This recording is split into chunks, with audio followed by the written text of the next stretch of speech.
தமிழ் திரையுலகின் ஆரம்பகால சூப்பர் ஸ்டார்களில் ஒருவராக கருதப்படும் பி.யு. சின்னப்பா அவர்கள் ஒரு சிறந்த நடிகர் மட்டுமல்லாமல் கர்நாடக இசையில் தேர்ந்த பாடகராகவும் மற்போர் மற்றும் சிலம்ப கலையில் வல்லவராகவும் திகழ்ந்தார்.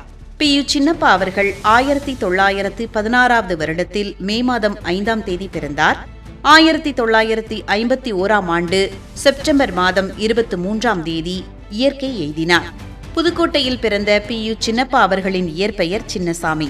தனது 5வது வயதிலேயே நாடகங்களில் நடிக்கத் தொடங்கிய இவர் பின்னர் மதுரை ஒரிஜினல் பாய்ஸ் கம்பெனி போன்ற நாடக குழுக்களில் பணிபுரிந்தார். 1940இல் வெளிவந்த உத்தமபுத்திரன் படத்தில் இரட்டை வேடத்தில் நடித்திருந்தார். தமிழ் திரையுலகில் முதலில் இரட்டை வேடத்தில் நடித்த பெருமை பி.யு. சின்னப்பா அவர்களுக்கு உண்டு.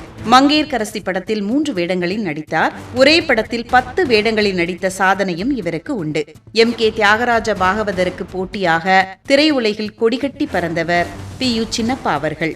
ஆரியமாலா, கண்ணகி, மனோன்மணி, குபேர குசேலா, ஜகதல பிரதாபன் மற்றும் கிருஷ்ணபக்தி இத்தகைய படங்கள் பி.யு. சின்னப்பா அவர்கள் நடித்த முக்கிய திரைப்படங்களாகும். பி.யு. சின்னப்பா அவர்களின் கம்பீரமான குரல் மற்றும் தெளிவான தமிழ் உச்சரிப்புக்காக நடிக மன்னன் என்று போற்றப்பட்டார்.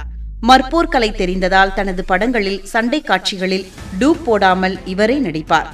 இத்தனை திறமை கொண்ட பி.யு. சின்னப்பா அவர்கள் நம் தமிழகத்தில் பிறந்ததை நினைத்து பெருமை கொள்வோம்.